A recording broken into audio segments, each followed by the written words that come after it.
שלום שלום, לא רק פרשת השבוע, מוזיאון ישראל מארח את בית אביחי. הסדרה שלנו מתמקדת בספר ויקרא, והיא תיקח אותנו היום אל סיפורי אהבה מפתיעים. איתנו במפגש אביגדור שנן, פרופסור לספרות האגדה והיועץ האקדמי של בית אביחי, וליזה לוריה, אוצרת לארכיאולוגיה ולאומנות איסלאמית, וגם אוצרת התערוכה השושנה והזמיר. יהיה מעניין.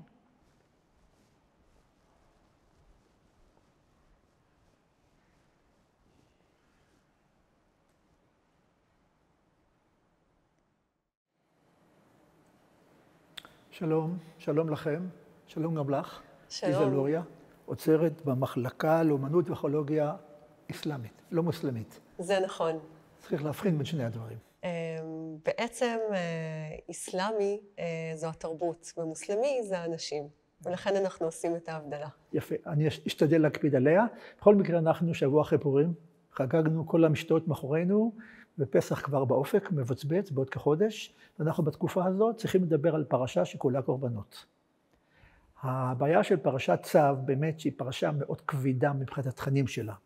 היא עוסקת בכל סוגי הקורבנות העולים על הדעת, מי שמכיר את העולם הזה, קורבן עולה שמוקרב כולו, קורבן חטאת, קורבן אשם, כל מיני קורבנות, והדיון השאלה הגדולה היא מה מקריבים ואיך מקריבים וכו', ממש פרשה לא מתאבנת מבחינה אגדית, מבחינה קישור לגלריה המופלאה הזאת, אבל ננסה בכל זאת לראות איך היא מתקשרת, הפרשה הזו, אל הגלריה הזאת שמיד נכיר אותה.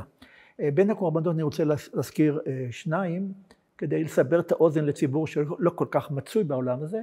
אחד הוא קורבן המנחה. בקורבן המנחה מביא המקריב, זה בדרך כלל קערה עם סולת, ועליה מעט שמן וטיפת לבונה, שזה סוג של בושם, והכהן לוקח את הלבונה וקצת מהשמן והסולת מקריב למזבח, ואת השאר אוכל הכהן. זה קורבן מאוד פשוט, ובדרך כלל נחשב כקורבן של אנשים פשוטים, של עניים שלא יכלו להביא יותר מזה. מצד שני יש קורבן מאוד מעניין בשם קורבן שלמים. זה קורבן שמתחלק בין המזבח לבין הכהן לבין המקריב. אדם מביא קורבן שלמים לפעמים מתוך תודה, איזה תודה על דבר שאירע לו, נדר שנדר, או סתם נדבה. והקורבן הזה, כמו שהמדרש אומר, הוא באמת קורבן שעושה שלום. כי בדרך כלל הקורבן, אדם מביא קורבן, אם זה פרה גדולה, הוא משקיע הון עתק בזה, והוא מסתכל ורואה כיצד מקריבים אותה, והכהנים אוכלים את הבשר. וגם במנחה, את המנחה אוכל הכהן. בקורבן שלמים זה מתחלק בין שלושה, וכך אומר המדרש יפה. למה הוא נקרא קורבן שלמים? עושה שלום בין המזבח, שמקבל חלק, ובין הכהנים שאוכלים חלק, ובין עם ישראל, בדרך כלל העולה כולה נשרפת. קורבנות אחרים נאכלים על ידי הכהנים. אבל השלמים, חלק מהבשר הולך למזבח, חלק, החזה והשוק אוכלים הכהנים, ואת השאר אוכל המקריב, כולל האור שייך לו. זה עושה שלום בין המזבח, בין הכהנים ובין ישראל, ואם תרצי בין אלוהים ובין עמו, כי הזיקה בין אלוהים ועמו היא מיד תעלה על פני השטח. בשבת הזאת, בדרך כלל, שבת רגילה, פרשת צו, פרשה השנייה בספר ויקרא, פרשת צו, יש שני סוגי הפטרות. ההפטרה הכי מקובלת בעם ישראל, ונניח שרוב המאזינים מכירים אותה, היא מספר ירמיהו שיש לו דברי גינוי על הקורבנות. ירמיהו טוען שקורבנות זה לא דרך עבודת אלוהים האמיתית. צריך ענייני מוסר, התנהגות ראויה, והוא מגנה את הקורבנות שמובאים בלי כוונה אמיתית. מצד שני, הפטרה אחרת שנזכיר מאוחר יותר היא מספר מלאכי. אבל השבת היא מיוחדת. לכן אני קצת מעריך, בדרך כלל אני מקצר יותר, היא שבת מיוחדת. היא שבת פרה. מהי שבת פרה? מסתבר שכ4 שבתות שמתחילות עוד לפני פורים, יש בהם ייחוד כהכנה לקראת הפסח. אנחנו באמת מדברים על חג שמתקרב, חג מאוד אביבי, חג מאוד ציורי, כולנו אוהבים את הפסח, אני מקווה. בכל מקרה, יש 4 שבתות כאלה, אחת עוד לפני פורים, שבה מכריזים על איסוף שקלים למקדש, לאחר מכן שבת זכור, דיברנו עליה שבת שעברה, זכור את אשר עשה לך עמלק, והשבת הזאת היא שבת פרה. נקראת שבת פרה, השם קצת משעשע, משום שקוראים בה בספר תורה מיוחד את עניין פרה אדומה. שזו פרה מיוחדת, פרה שתמימה, שאין בה שום מום, שמעולם לא עלה עליה עול, ואותה שורפים עם חומרים אחרים ומשתמשים באפר לטיהור. למה קוראים לזה בשבת הזו? כי עם ישראל מתכונן לפסח. בפסח עלו לירושלים להקריב קורבן. את הקורבן צריך להקריב בטהרה מוחלטת. ואדם נטמע כל הזמן, בקבר, פוגש אדם שפגע במת, שרצים, טומאות שונות. אפר פרה מטהר את האדם לקראת עלייה לרגל לירושלים, ומזכירים את זה לפני חג הפסח הממשמש ובא, וההפטרה גם היא מדברת על עניין של טהרה, אבל הפעם לא טהרה פיזית עם אפר פרה, אלא טהרה רוחנית. האלוהים מבטיח לטהר את העם מכל חטאיהם. כלומר, אנחנו בשבת מורכבת מקורבנות ומטהרות ומפרות, כאשר אפשר לומר שכולם עוסקים ביחסי אדם ואלוהים. אבל איזה סוג יחסי אדם ואלוהים? מה שאני חיפשתי, ממש חיפשתי בכנות כדי להתקשר לשושנה ולזמיר שלך, זה גם יחסי אהבה, שיבואו לידי ביטוי בכל הדברים האלה. מעניין שחלק מהוגי הדעות המודרניים חושבים שאהבת קורבנות זה ביטוי לאהבה. אהבת האדם את האלוהים, שמתבטאת במשהו מאוד מוחשי, אבל זה אהבה רוחנית. מה הראיה שלהם? שבקריאת שמע נאמר בין השאר, ונחזור לזה, ואהבת את אדוני אלוהיך בכל לבבך, בכל נפשך ובכל מאודיך. מה זה בכל מאודיך? נוהגים לפרש ברכושך, שאדם את כל רכושו מקדיש לאהבת האלוהים. אם ככה, קורבנות הם חלק מכל רכושך, ולכן אפשר לראות כאן לא בדוחק ביטוי מסוים לאהבת אדם את האלוהים.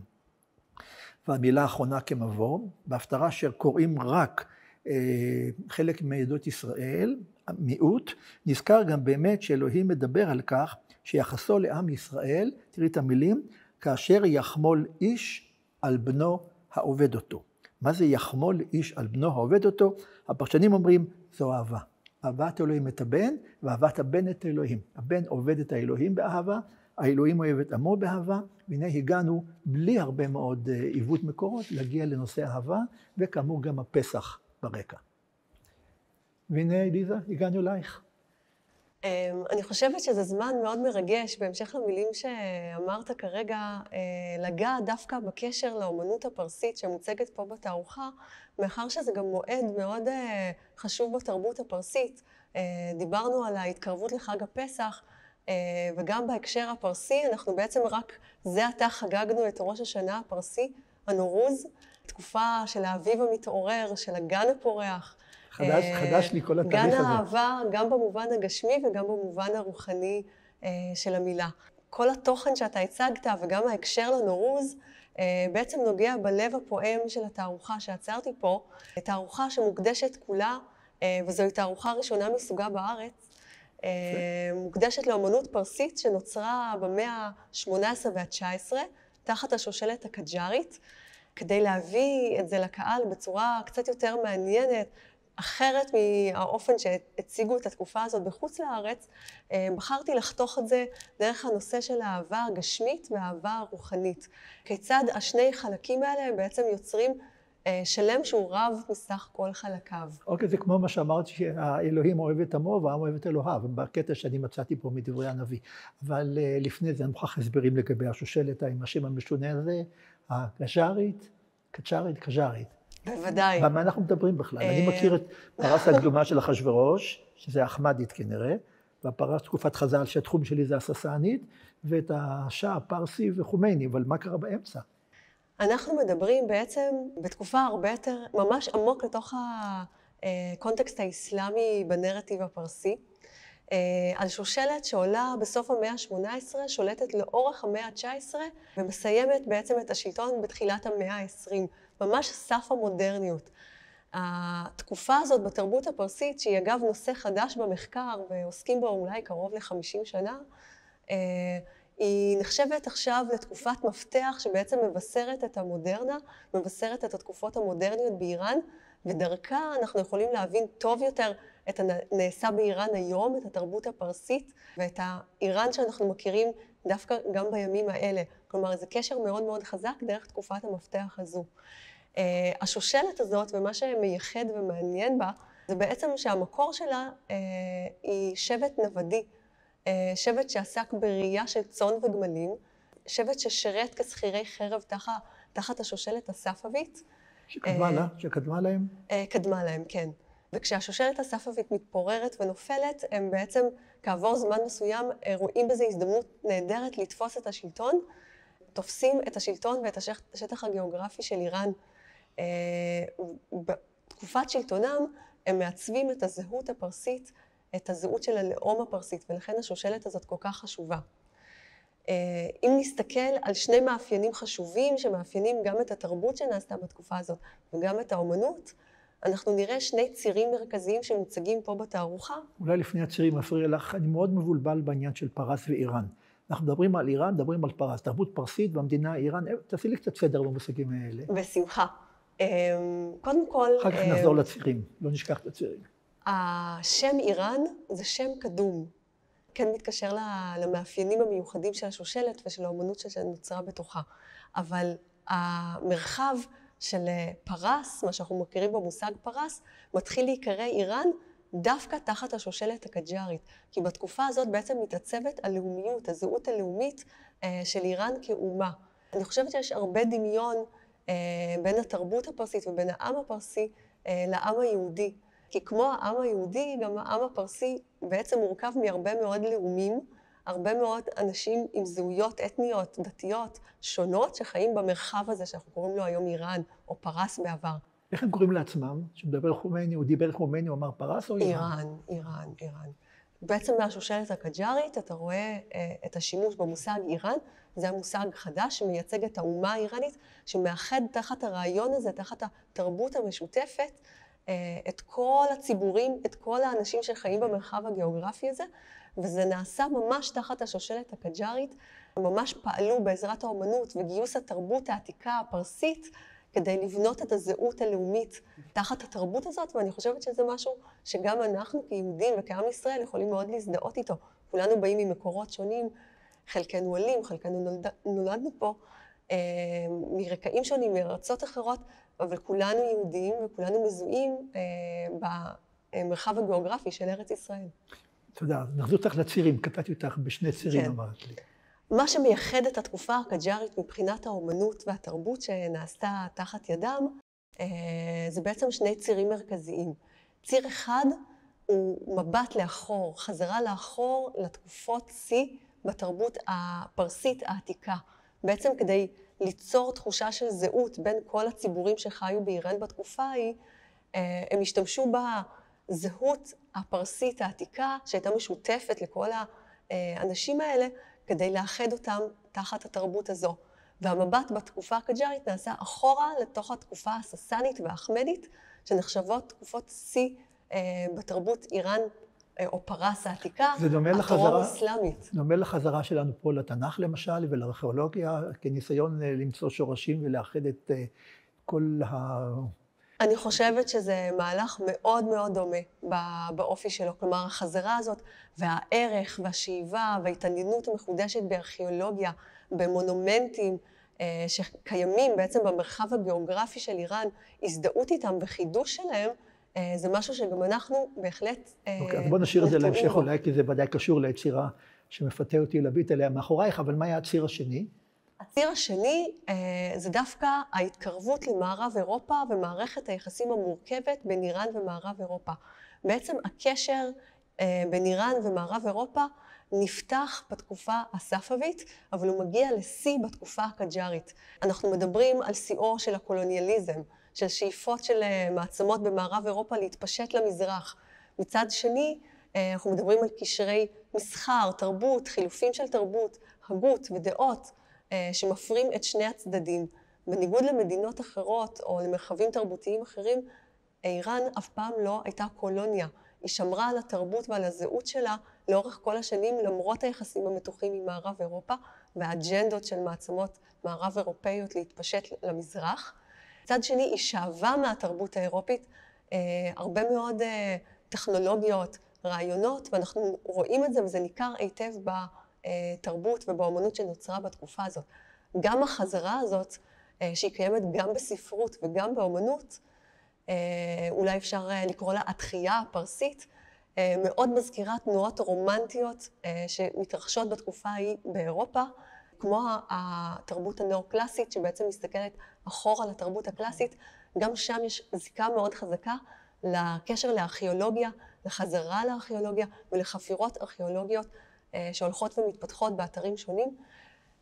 בשונה מזה באיראן, הרבה מהאתרים הארכיאולוגיים ההיסטוריים החשובים, המורשת הארכיאולוגית הפרסית, הרבה מהאתרים האלה נמצאים בעצם מעל פני הקרקע. למשל פרספוליס, זה אתר שכל האנשים שחיים בסביבתו מכירים אותו. מה, זה שושן או לא? זה לא שושן. לא, זה לא שושן. גם עיר עתיקה, שושן זה גם עוד מוקד חשוב לארכיאולוגיה פרסית קדומה, אבל גם פרספוליס שקרובה מאוד לטהרן, שהופכת להיות בתקופה הקג'ארית הבירה החדשה של איראן, בעצם מזינה את הרעיונות האלה, מאפשרת אותם, וגם בעיקר התרבות הססנית. אני רוצה לחזור לזה, אבל אולי קצת בהמשך, כי דיברנו קצת על שושנה ועל זמיר ועל אהבה. אז מה אתה יכול לומר לי על אהבה? אהבה אנושית, אהבה אלוהית, בביטויים שלה האומנתיים? קודם כל חשוב לראות את הקשר האיתן בין הגוף לנפש, בין הגשמי לרוחני. הדימוי הזה של השושנה והזמיר, שהוא היה הדימוי הפופולרי ביותר בתקופה הקג'ארית, ואנחנו יכולים לראות את זה בשלל פריטים שנעשו באומנות בתקופה, באורנומנטיקה על גבי הקירות, על גבי הבגדים, על גבי מתנות וחפצי נוי וחפצי מפתח שניתנו במתנה במועדים מיוחדים. המוטיב של השושנה והזמיר בעצם חובק בתוכו את שני האספקטים החשובים של הרעיון, המתח בין הגוף לנפש והקשר ביניהם שיוצרים שלם שהוא רב מסך כל חלקיו. יש לך מפתח מי זה הזמיר, מי השושנה, או שאין לזה פירוש ברור חד משמעי? הזמיר מייצג את הקול הגברי של המאמין ששר את שיר האמונה למושא האמונה האל, או ניחוח השושנה שנפרס בגן, ניחוח הנשגב, אם אפשר לומר. זאת אחת האפשרויות לראות את זה. לשושנה יש גם משמעות מיוחדת בתוך האסלאם, כי היא מתכתבת עם הדמות של הנביא מוחמד. בדרשות או חדיסים מתייחסים לעתים למעלות גוף של הנביא, פניו היפים, לחייו הסמוקות, הניחוח המצוין שעליו ממנו. כמעט שיר השירים. אז אולי נחכה רגע, נגיע תכף לשיר השירים. בכל זאת אני רוצה רגע לחזור לפסוק שדיברנו עליו, על אהבה, אהבת אלוהים ועמו. בביטוי המקראי, השורש אהוב מופיע פעמים רבות, אבל לא יודע מה הביטוי המעשי שלו. כידוע בקריאת שמע, וזה מהדברים שנאמרים יום יום פעמיים ביום, ואהבת את אדוני אלוהיך בכל לבבך, בכל נפשך, בכל מאודיך. זה אהבת האדם לאלוהים. מאידך גיסא, אומר האלוהים ספר דברים, רק באבותיך חשק השם לאהבה אותם. כלומר, יש פה לא רק אהבה, אלא גם מילה טעונה יותר, וזו המילה של חשק. האלוהים אוהב עמו ישראל. זה ביטוי לאהבה דו-כיוונית.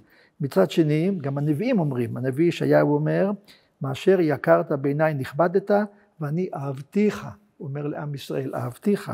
אפילו הנביא ירמיהו, בתיאור היפהפה, מזכיר ואומר, הלוך וקראת באוזני ירושלים לאמור, כה אמר אדוני, זכרתי לך חסד נעורייך, אהבת כלולתייך. כלומר, אהבה היא באמת ביטוי שבין אלוהים לבין עמו, כנראה אהבה רוחנית, אבל אולי ניסו לתת לה ביטוי מעשי בקורבנות, אם אפשר לומר. אבל שיר השירים. אני רוצה להתעכב דקה גם על ההקשר לכלולין שאתה מזכיר פה בציטוט, כי זה דווקא מקום מאוד יפה לראות כיצד המוטיב של השושנה והזמיר היה המוטיב האהוב על חפצים שנועדו לאתר את הכלות ביום חתונתן.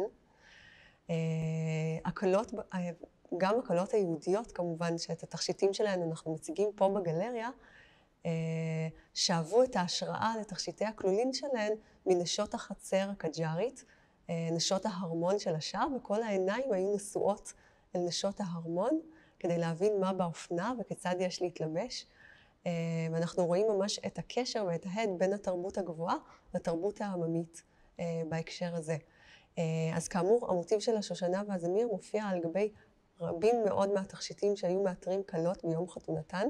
כל כלה רוצה להיות מלכה ביום החתונה שלה, ולכן הן בעצם נשענות על נשות השעה ומערכות הלבוש שלהן, שאנחנו מכירים אותן מהדיוקנאות היפים שנוצרו בתקופה הזו, ורואים את הקשר הזה. המושג שעה שייך כבר לתקופה ההיא? השעה זה מושא עתיק בתרבות הפרסית. אנחנו רואים פה, גם במילים, גם ברעיונות, גם בתרבות החומרית וגם בתרבות הכתובה, בעצם כל הזמן הליכה אחורה והשאיבה מהתרבות הפרסית העתיקה הטרום-אסלאמית. אז מה זה השאה? זה המנהיג? זה המלך? זה המלך, כן. המלך שאה. כן. לא קשור לשחמט, נכון? בוודאי שזה קשור לשחמט. לא, נכון. אני חושב שזה פרשנות עממית. יש כמה רעיונות לגבי המוצא של המשחק שחמט, אבל אחד מהנרטיבים האלה בעצם מייחסים את ההמצאה של המשחק לאיראן, וכמובן, השח מת. למרות שנסים לפגוע במלכה, אז יש פה איזה קצת בעיה. המלכה היא הכי חזקה, אבל כשהמשחק מסתיים, רק כשאתה מביס את השעה של היריב. אז זה גם הקשר היפה בין הגברי הנשי בתוך המערכת. היו הרבה מאוד נשים חזקות בפוליטיקה האיראנית בתקופה הקנג'רית. לא עכשיו, נכון? יש נשים חזקות בתרבות האיראנית היום. עוד נגיע אליהם מן הסתם, כי ראיתי פה יצירות שלהם, אבל אני אגיד על שיר השירים. בואו לא נזנח את שיר השירים, שהוא אולי שירת אהבה אולטימטיבית, לפחות בפרשנות שלה. ספר שיר השירים, או מגילת שיר השירים, שעומדים לקרוא בפסח, המתקרב ובא, היא שירת אהבה מאוד ארצית. רואים במפורש, יש שם ראיה ויש שם דוד ויש שם אהבים, ויש ביטויים מאוד מאוד בולטים אפילו ליחסים מיניים ביניהם, לפעמים בלשון מאוד עדינה, האישה משולה לכרם, והבא לתוך הכרם, משולה לגן, נכנס לגן, כל הפירות למיניהם, אבל הפרשנות היהודית כמובן ממש מעבירה את זה מן הרמה המוחשית אל הרמה העליונה, ורואה את זה כשירת אהבה נשגבת בין כנסת ישראל לבין ריבונו של עולם הדוד. אגב, הכנסייה הנוצרית עשתה אותו דבר, רק ראתה את זה כשירת אהבה בין הכנסייה לבין האב העליון וכל מה שלא יקרה, והנה דוגמה אחת לפחות שנסתכל בה, כיוון שיש בה גם שושנים. שיר השירים, אני לא יודע איפה את גדלת בארץ, אני גדלתי בתנועות נוער, שהיינו רוקדים הרבה מאוד שירי משיר השירים, אז אחד השירים, ופסוק יפה בשיר השירים, חברות של הראיה, שואלות אותה, אנה הלך דודך היפה בנשים? אנה פנה דודך ונבקשנו עמך? והיא אומרת, דודי ירד לגנו, לערוגות הבוסם, לראות בגנים וללקוט שושנים. ואז היא אומרת, אני לדודי ודודי לי הרואה בשושנים. את רואה פה את גן השושנים ואת הבשמים ואת הבחור והבחורה שנפגשים בתוכם. לא בפרשנות היהודית. בפרשנות היהודית כבר הקדומה רואה את זה, הדוד זה האלוהים, והראיה זה כנסת ישראל, והשושנים זה משהו שונה לחלוטין. אם רוצה לשמוע, אחד מהמדרשים לגבי הפסוקים האלה, שהוא מאוד מאוד מעניין, באמת מעביר אותנו מאהבה הארצית, הפיזית לאהבה הרוחנית. וזה אומר המדרש, דודי ירד לגנו. דודי זה הקדוש ברוך הוא. ירד לגנו, מה זה גנו? זה העולם. ערוגות הבוסם, מי זה ערוגות הבוסם? זה ישראל. ישראל הוא הריחני והאהוב והעליון מכל הצמחים. אבל לראות בגנים זה אומות העולם. הוא גם מטייל בין אומות העולם וגם בקרב עם ישראל. וללקוט שושנים. מה זה ללקוט שושנים? זה לקחת את הטובים ביותר והיפים ביותר גם בשושנים בעם ישראל וגם באומות העולם. תמונה מאוד מעניינת שאלוהים בוחר את הטובים ביותר גם כאן וגם כאן. למה? כיוון שהיום רעיון קשה, עברנו למשל. המשל הוא תמיד דרך טובה לומר דבר ולא לומר דבר. משלו משל. למה הדבר דומה? מלך, היה לו בן, והיה חביב עליו מאוד, אהב את הבן יותר. מה עשה המלך? נטל לו פרדס. בשעה שהיה הבן עושה רצונו של אביו, היה מחזר, האב היה מסתובב בכל העולם, ורואה איזו נטיעה יפה בעולם, ונוטע בתוך פרדסו. כלומר, עובר בעולם בין הגויים, באומות העולם, ורואה איזו נטיעה יפה, לוקח אותה ונוטע בעם ישראל. יש פה דברי עידוד לגיור ולקירוב וכו'. בשעה שהיה מכעיסו, מקצץ את כל נטיותיו. כך, תראי את הנמשל. בשעה שישראל, שזה הראיה, עושים רצונו של הקדוש ברוך הוא, שזה הדוד, הוא מחזר בכל העולם ורואה צדיק באומות העולם, הוא מביא אותו לישראל. כגון יתרו שהיה מדייני ורחב שהייתה אישה מפוקפקת כנענית. בשעה שמכעיסים אותו, הוא מסלק את הצדיקים שביניהם. כל הסיפור הזה על הדוד והשושנים והוא הפך להיות למשהו שונה לחלוטין, וזה כמעט באופן קבוע קורה לשיר השירים, כאשר הוא עובר את המערכת המדרשית, מה שמקביל למה שרצית לומר לגבי אהבה ארצית ואהבה רוחנית בין האדם לבין אלוהים, וגם דיברת על העניין של גברי ונשי, נכון? גם זה אחד הדברים שהתערוכה שלך מבקשת להדגיש? המתח ביניהם, המתח החיובי או המתח השלילי? אני חושבת שזה המתח שהוא בנוי בצורה מאוזנת, הוא תמיד חיובי. כי הוא בסופו של דבר מרכיב את השלם שרב מסך כל חלקיו. כן, כבר השתמשת בביטוי הזה פעמיים וזה יפה.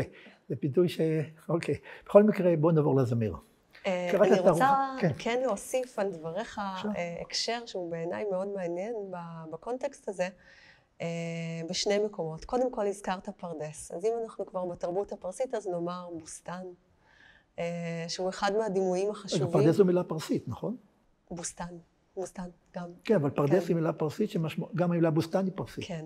בוסתן, כלומר גן של עצי פרי, גן של כל טוב, הוא אחד מהדימויים היפים בשירה הפרסית הקלאסית, וגם שירת האהבה או שירת האהבה המיסטית, זה נדבך שאנחנו פוגשים אותו בשירה פרסית קלאסית בימי הביניים, שזוכה לתחייה משמעותית בתקופה הקג'ארית, כלומר הכנה של כתבי יד חדשים, של משוררי חצר פרסים כמו ניזמי למשל,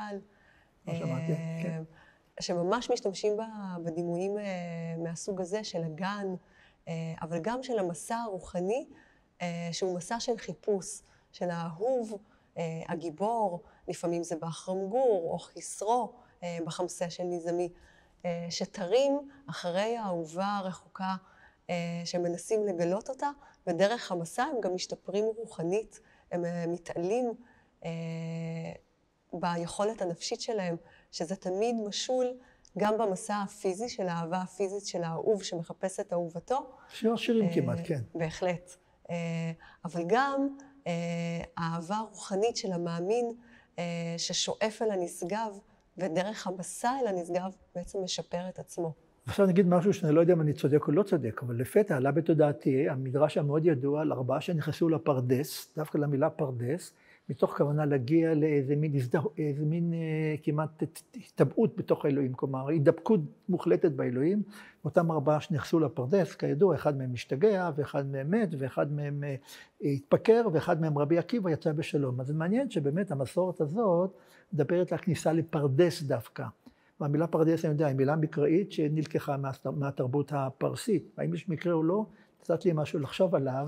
מאוד ייתכן שהכניסה לפרדס, אבל לפחות בשיר השירים הפרדס זה האישה. והגן זה מה שיש לאישה להציע לגבר.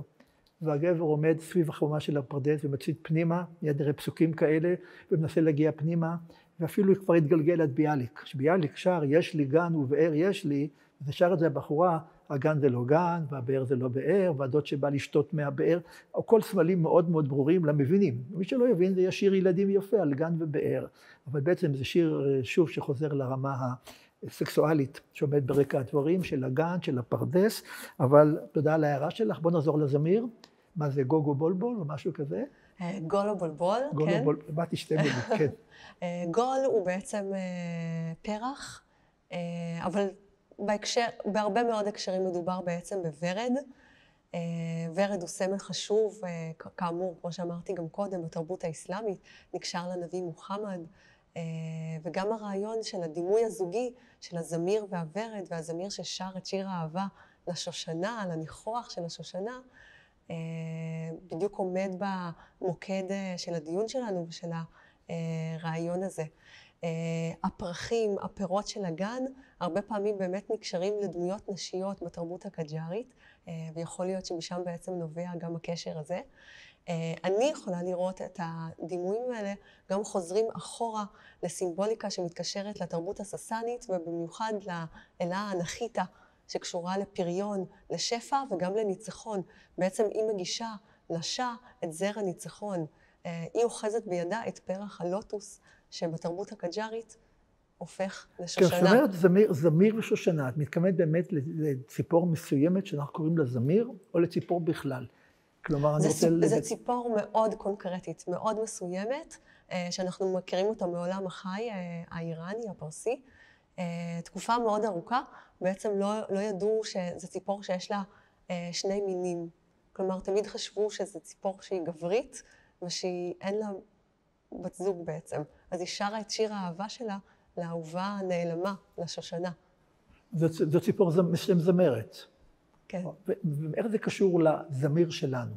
יש לי בעיה, המילה זמיר. לפי מה שאני למדתי, המילה זמיר מופיעה בספרות שלנו רק מימי הביניים. אחד הפרשנים מפרש פסוק משיר השירים, וזה הפסוק של הניצנים נראו בארץ, את הזמיר הגיע, וכל התור נשמע בארצנו. כיוון שהתור זה לא התור שאתה עומד בתור במכולת או בקופת חולים. התור זה כמובן ציפור מסוימת, מכאן למדו שגם הזמיר הוא עניין של ציפור, אבל רק מימי הביניים נתנו את השם זמיר לציפור מסוימת. אני לא יודע אם זה זהה לציפור שאת מדברת עליה בתרבות הפרסית, אני לא יודע, אבל אני רק יודע שרוב המפרשים בכלל לא סבורים שמדובר פה בציפור בשם זמיר. כאשר נאמר את הזמיר הגיע, הכוונה הגיע הזמן לזמור את הענבים. כלומר, זה לא את הציפור כלשהי, אלא את זמירת הענבים. זה מאוד מעניין, כי זמירת הענבים בעצם מתרחשת בסוף קיץ, אם אני לא טועה, זה נכון? שלי אותי, אני שותה יין, אבל לא יודע מתי. שבעצם שיר האהבה, גם בתרבות הפרסית, גם בהקשר של ראש השנה הפרסי, הנורוז, תמיד מסומל על ידי האביב, דווקא על ידי הניצנים שהזכרת קודם, של הגן הפורח, הגן שמתעורר משנת החורף שלו, שהוא גם זמן האהבה.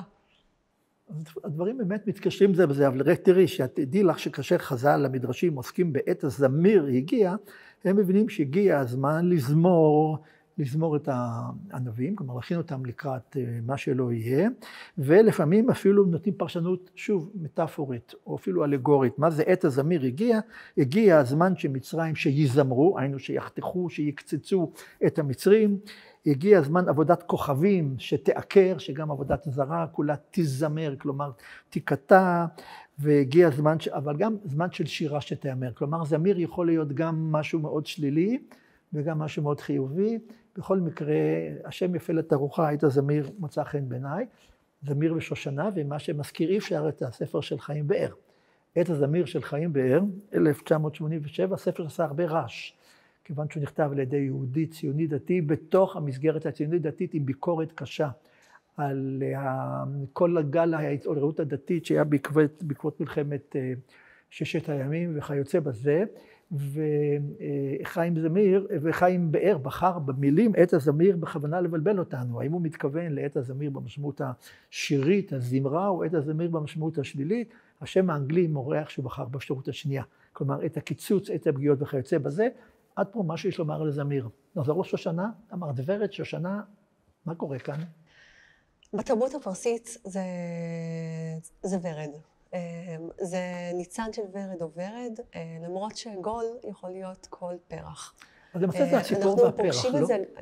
זה הציפור והפרח, שאגב, הציפור והפרח הוא גם מוטיב עתיק, שמגיע מהתרבות הפרסית הטרום-אסלאמית, אבל הוא נקרא בפרסית גול אמורג, ציפור ופרח.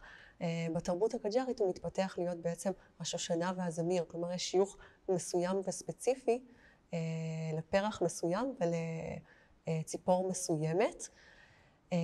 אני חושבת שגם בציטוטים שהבאת וגם בהקשר הפרסי, הזמיר מייצג ראשית, תחילתו של משהו טוב שהולך לקרות. כמו בהקשר של הזיווג או החתונה, הרגע שבו שני אנשים בעצם מקימים משהו חדש ומשותף ביחד. ולכן המוטיב הזה היה אהוב כל כך על חפצי כלולות או מתנות של כלולין, כמו למשל מראות. מראה זה דבר שהיו מביאים לטקסי אירוסין בתרבות הפרסית, אבל מראה זה גם דבר שמציבים אותו ביום השנה החדשה, בנורוז, כי המראה היא בעצם המבט לאחור, היא היכולת לזכור את התקופות של העבר. תראי איך לא שמתי לב שאנחנו... בתקופה שאנחנו הולכים קדימה, אנחנו הולכים גם אחורה. תראי איך לא שמנו לב שאנחנו... אני לא שמתי לב שאנחנו מדברים על אחרי... לקראת פסח, והנורוז בכלל נשמט ממני. ממש אתה יודע, הוסף פה איזו קומה מאוד מעניינת לכל הדיון הזה שלנו, אבל אפשר להגיד משל אוסקר ויילד? או נראה לך שזה מבריח את הנושא קצת? לא, בכלל לא, כי זה בעצם מחזיר אותנו לציר השני שמאפיין את התרבות הקג'ארית, וזה הקשר המתעצם והגודל לתרבות מערב אירופה ורוסיה. בוא נסביר קודם כל, למה הזכרתי את אוסקר ויילד בכלל? ב-1888 הוא כותב ספר סיפורים מאוד מעניין, בין השאר שם סיפור בשם The Nightingale and the Rose, כלומר הזמיר והשושנה, ממש אותו שם. והסיפור הזה, לאור מה שלימדתי אותי עכשיו, הוא מאוד טרגי.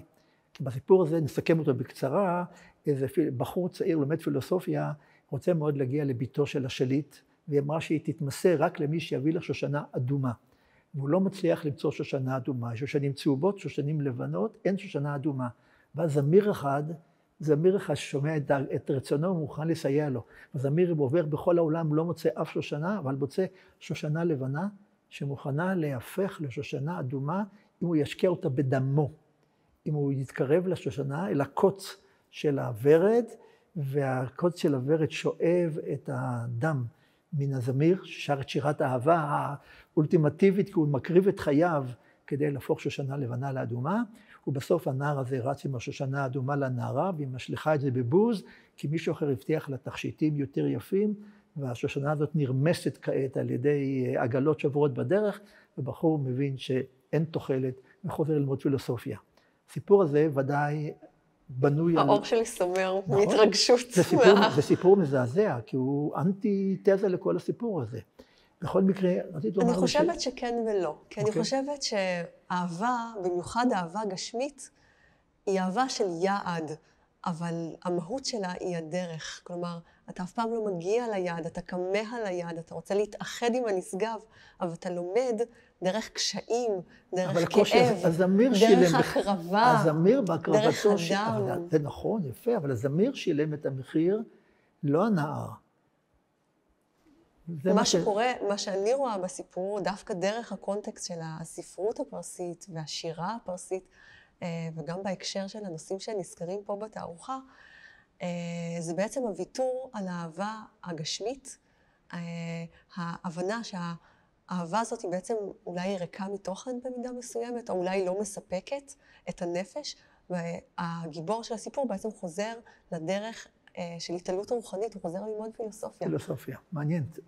אני ממש, כשקראתי לקראת הפגישה את הסיפור של אוסקר ויילד מחדש, לא הבנתי עד כמה התערוכה הזאת תעזור לי להבין את מה שאוסקר ויילד ביקש לעשות, וזה חלק מהתחייה הפרסית כמובן, אבל עוד נגיד. אני אחדד לך עוד משהו מעניין בהקשר הזה, וזה באמת הקשר לאירופה ולתרבות האירופית. לא רק איראן שואבת מהתרבות האירופאית, אם זה ציור על קנבס בצבעי שמן, או טכנולוגיות וטכניקות אחרות, גם טכניקת הצילום שאולי נדבר עליה בהמשך, אבל גם אירופה שואבת מהתרבות הפרסית. בעצם התחייה של הרעיונות הרומנטיים באירופה, ההתעניינות בערש התרבות וחיפוש ערש התרבות דווקא במרחב הפרסי הקדום, מאפשרת לאנשי תרבות להיחשף לרעיונות, להיחשף לתכנים שמגיעים מתוך התרבות הפרסית בתקופה הזו, בתקופה הקג'ארית, דרך ההידוק קשרים הזה עם מערב אירופה ורוסיה, ואז אנחנו בעצם מוצאים מוטיבים פרסיים קלאסיים שמגיעים גם מהשירה וגם מהאומנות, בתוך תרבות אירופאית, בשירה הרומנטית הגרמנית למשל. למרות מחסום השפה, אני מתאר לעצמי. הם למדו פרסית, כן, הם ידעו, זה היה חלק מהמורשת בעצם, מהיכולת להתכתב עם התרבות הזאת. גם אני חייבת להגיד בהקשר הזה, שפרסית היא שפה אינדו-אירופית, זה לא ערבית, זו שפה אחרת לחלוטין. ולכן הם קראו, הם הכירו את הקונטקסט של השירה הפרסית הקלאסית, והושפעו ממנה לתוך היצירות. וגם אוסקר ויילד, שאיני טועה, אבא שלו עסק בפולקלור וארכיאולוגיה. לא ידעתי.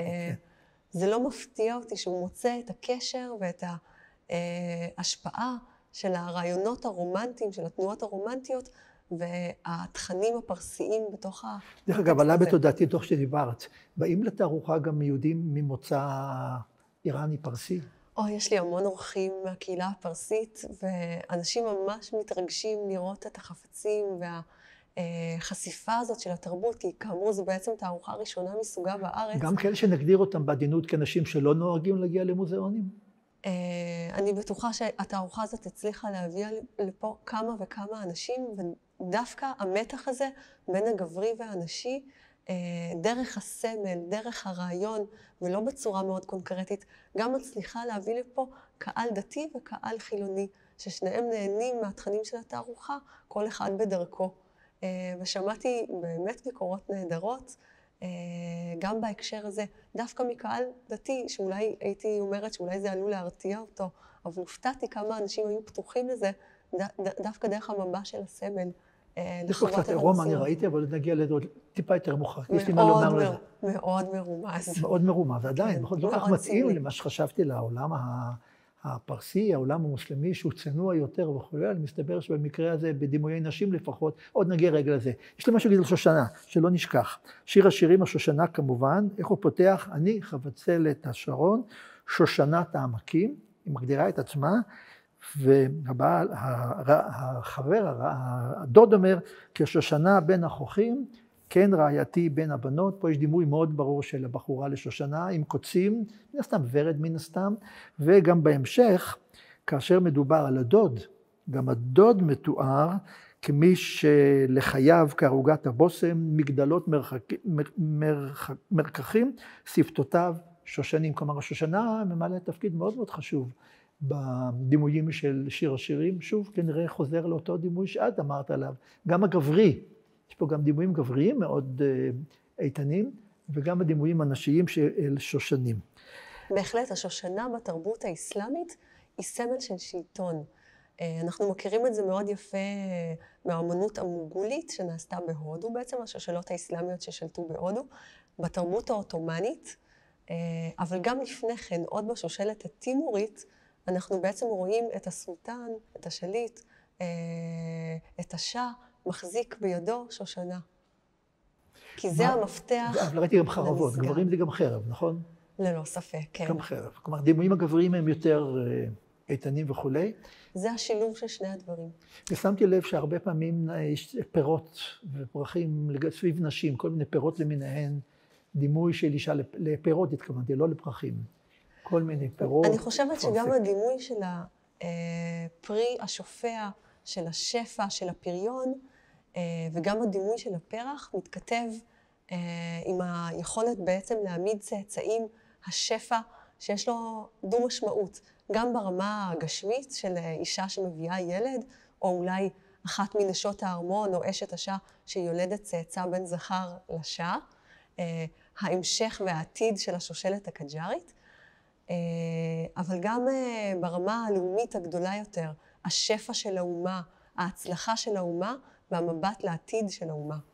ואני ראיתי אפילו משהו יותר ספציפי, נשים חשופות חזה, שבא לבטא מהפריון, בא לבטא שפע, לא יודע. אז גם פה יש פה שני דרכים להביט על זה. האם זה נשים אמיתיות או נשים אלגוריות? וההקשר הזה הוא מאוד חשוב. הדימויים האלה, במיוחד של מוזיקאיות, רקדניות ובדרניות, שמופיעות לפעמים בעירום מרומז או בוטה יותר, הן בעצם דמויות סימבוליות שאמורות להקרין את החוסן על השליט. דימויים מהסוג הזה אף פעם לא הופיעו לבד, זה לא כמו פורטרט אירופאי שמוצב לבדו, זה תמיד חלק מנרטיב או אנסמבל שאיתר חדר שלם. הדמויות האלה הן בעצם תומכות בדמויות של השליטים ומקרינות עליהם את העוצמה של השליט. הן כן מתכתבות עם תוכן שהיה במציאות, וזה הארמונות השופעים בנשים שהחזיקו השליטים הקג'ארים, נשים רבות מסוגים שונים של מעמדות, גם נשים שהגיעו מהקשר של עבדות, ושימשו בתפקידים שונים בתוך הארמונות האלה. הנשים החשופות גם מאפשרות לנו בעצם לראות את ההשפעה של התרבות האירופאית, בעצם תיאור של נשים חשופות חזה בקונטקסט אירופי, שאומני חצר וגם שליטים קג'ארים נחשפו אליו והביאו אותו לתוך הארמונות ולתוך תרבות החצר. ובאירופה זה ודאי מורשת העולם ההלניסטי גם, כלומר אנחנו משחקים פה בעולמות שמתגלגלים חזרה וכל אחד יורש מה שיורש, מעביר ימינה ושמאלה, קדימה ואחורה. יפה. אני חושב שעוד מילה אחת יש להגיד לך לגבי נשים וציפורים. שוב, שיר השירים, לפחות פעם אחת בשיר השירים, מדמים אישה לציפור. אמנם לא לזמיר, אלא ליונה. וזה עוד אחד משירי הילדות שלי, יונתי בחגבי הסלע, בסתר המדרגה, הראיני את מראייך, השמיעיני את קולך, היונה מסתתרת, ונקיק סלע כלשהו, והדוד מחפש אותה, מבקש לראות אותה, מבקש לשמוע אותה, זה אותו רעיון של החיפוש, האהובה שלא תמיד, בכלל שיר השירים לא תמיד האהבה הזאת מגיעה על ידי סיפוק, מחפשים, לא תמיד מוצאים. אהובה נסתרת, שנחשפת על ידי הקול שלה, הניחוח שלה. בדיוק. זה ממש מוטיב מוביל בשירה הפרסית ובתרבות הפרסית. אוקיי, אז בואו נגיע למה שדחקנו לקראת הסוף, שאותי בתוך חוקר ספרות חז"ל מהתקופה הססנית מאוד מאוד מעניין, וזה מה שקראת לו התחייה הפרסית, החזרה אל התרבויות הקודמות, בייחוד, אולי תסביר לנו את החבר הזה פה, שעומד ברקע, מסתכל עלינו מחורנית במבט כל כך חמור סבר. זה תבליט נפלא, תבליט מאוסף המוזיאון, שהרבה שנים באמת לא כל כך ידעו איך לאכול אותו פה. בתקופה מסוימת אפילו חשבו שאולי הוא זיוף. זיוף של תרבות חומרית ססנית. אני כמומחית לתקופה הקג'ארית ראיתי את התבליט הנפלא הזה, ואמרתי, לא, מה פתאום, זה תבליט קג'ארי. ורואים פה בעצם את הקשר היפה לתרבות הססנית. לשפור, נזכיר לכולם, ססנית זה התקופה שבין שנת 200, בערך 200 ומשהו, עד שנת 600 ומשהו? בקירוב, כן. זה התקופה הססנית, אוקיי, כן.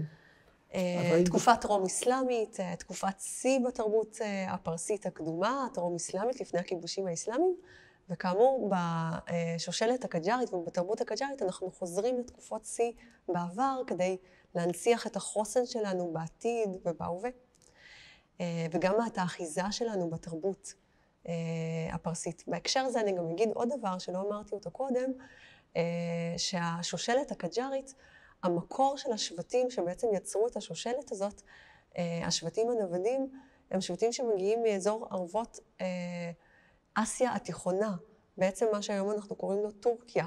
כלומר, המקור שלהם הוא מחוץ למרחב הגיאוגרפי, שאנחנו קוראים לו היום איראן. היה חשוב להם להראות את הקשר שלהם לתרבות הפרסית, למורשת הפרסית, דרך ההישענות הזאת לתוך העבר. ולמה בעצם... זה לא יצירה בתקופה הססנית. לא, התבליט זה קג'ארי. זה קג'ארי אבל הגיבור שלה? בהשראה ססנית, והגיבור שלה הוא המלך שפור. שפור. נכון, שפור השני, או שפור הגדול, שהוא דמות מאוד מאוד חשובה, דווקא בהקשר הקג'ארי. הוא מלך מאוד חשוב גם בשושלת הססנית, אבל בתקופה הקג'ארית מסתכלים על קונטקסט מאוד מאוד ספציפי בהקשר לדמות הזאת. אגב, דמותו מופיעה בתבליט מונומנטלי, בנקודה מאוד מאוד מוכרת, שחשופה בתבליט ססני מהתקופה, שאנשים בתקופה הקג'ארית בוודאי חלפו על פניו והכירו אותו. ומה שאנחנו רואים בתבליט הזה, הססני, זה בעצם תיאור של מאורע היסטורי חסר תקדים, שמתאר בעצם... אני רוצה לנחש. כן. לקיחה בשבי של קיסר רומאי? אתה צודק לגמרי. של הקיסר ולריאנוס. באמת העימות של השושלת הססנית עם המערב, הוא עימות מר של הרבה עימותים צבאיים, ובמסגרת העימותים וההתנגשויות קורה אירוע שהוא באמת חסר תקדים. קיסר שנשבע ונלקח בשבי, ובעצם יסיים את חייו בשבי אחרי האירוע הזה, והתבליט מנציח את זה. למה זה בעצם כל כך חשוב? למה הדמות הזאת כל כך חשובה והנרטיב הזה כל כך חשוב? בגלל שבתקופה הקג'ארית המתח מול מערב אירופה או המערב הולך וגובר, אם זה עימותים צבאיים עם רוסיה, אם זה האג'נדות הקולוניאליסטיות של מערב אירופה להתרחב למזרח, ויש צמאון גדול לדימויים של עוצמה ושל כוח, כיצד התרבות הפרסית והאומה הפרסית בעצם מנצחת את המערב ומורידה אותו על ברכיו. ובהקשר הזה, התבליט היפהפה של שפור הססני, שמתורגם כל כך יפה לתבליט בתקופה הקג'ארית, שמתאר את הדימוי של המלך הצייד, המלך המנצח, נלקח כי הוא גם מזכיר נקודה מאוד מאוד חשובה בעצם בהיסטוריה הפרסית. גאווה גדולה, כמו לחזור לדוד המלך או לחזור ליהודה המכבי או משהו ממש אותו דבר, כן. ממש אותו רעיון. אני גם אגיד בשתי מילים שהמדיום הזה של התבליט הנמוך הוא מדיום שהיה קיים בתקופה הססנית. תבליט נמוך זה מושג שאני לא מבין. תבליט שהכניסה שלו היא נמוכה, היא מועטה לתוך לא חריטה עמוקה. בדיוק. זה בעצם מדיום שנעלם בתקופה הססנית הטרום-אסלאמית, הוא לא קיים לאורך הנרטיב האסלאמי בפרס, ואחר כך באיראן, ורק בתקופה הקג'ארית הוא חוזר להיות בשימוש. כלומר, אנחנו חוזרים גם לרעיונות, אבל גם לטכניקות העתיקות. ככה אנחנו מציינים את הקשר, כמו שאנחנו חוזרים לארכיאולוגיה של העם שלנו. אז תראי, למדתי המון, אבל דבר נוסף שבאמת לא הייתי מודע לו, זה המלך שפור, או כמו שמופיע במקורות שלנו, המלך שבור, שבור מלכה, המלך שבור, היה ידידו של אחד האמוראים של שמואל בבבל. ויש כמה וכמה מקורות שמספרים על היחסים ביניהם. אחד מהם, שחשבתי שהוא מבדח, נראה לי עכשיו הרבה יותר עמוק מאשר באמת, לאור מה שאמרת כאן. באחד המקומות, התלמוד הבבלי אומר, שבור מלכה, זה מלך שפור, אגב, הוא היה מלך סבלני, הבנתי מבחינה דתית, הוא נתן ליהודים ולדתות אחרות יותר חופש, הוא לא כפה את הדת הזורואסטרית, איזה דת בדיוק הוא החזיק, אני לא יודע. הוא לא כפה את הדת שלו על כל אנשי האימפריה, ובאחד המקומות אומר שבור מלכה לשמואל, אני מתרגם מארמית לעברית, אמרתם שאתם חכמים, תאמר לי מה אראה בחלום. המלך שבור מלכה מבקש לדעת משמואל על מה אני אחלום הלילה.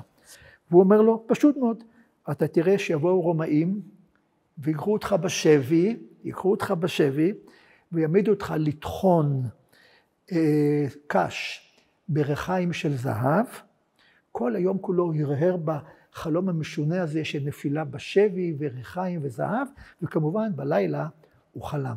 אז מדוע דווקא מזכיר כאן שמואל, החכם שמואל, למלך הזה את נפילה בשבי הרומאי, זה אולי באמת מתקשר לאירוע ההיסטורי ההפוך לחלוטין של נפילת קיסר בידיו של שפור מלכה, ויש עוד כמה וכמה סיפורים עליו. אני בטוחה שזה אירוע שקיבל הד מאוד משמעותי. לא חשבתי שאף פעם שזה מתקשר לסיפור הזה. כי אין סמל חזק מזה בעצם, של הכנעה של הצד השני, של אויב מר שאתה נלחם בו. אז אולי באמת נחזור לקראת סיום לכל הדברים המודרניים יותר כאן. ראיתי פתאום צילומים, ראיתי פתאום קעקועים בני זמננו, איך כל הדבר הזה מתקשר לתקופה הססנית והאחמדית והחזרה האחורנית. אז קודם כל הצילום. צילום. לא הרבה יודעים, אבל הצילום יש לו נרטיב ייחודי בתרבות האיראנית. כי בעצם הצילום מגיע לאיראן רק 2 אחרי שהוא הומצא או מוכרז בפריז.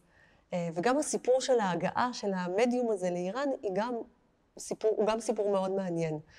בעצם מה שקורה זה שהמלכה ויקטוריה והצאר ניקולאי מעניקים למלך הצעיר, לשאה הצעיר, נאסר אל-דין שאה, מצלמות. והמלך הצאר הרוסי אפילו מרים ומביא לו מישהו שילמד אותו את הטכניקה, מדריך, ביחד עם המצלמה. השאה הצעיר מתאהב במדיום החדש, הוא רואה בו את העתיד, והוא הופך להיות צלם חובב. הוא צילם בחייו למעלה מ1,000 תמונות, שהרבה מהן שמורות בארמון גולסטן, היום באיראן.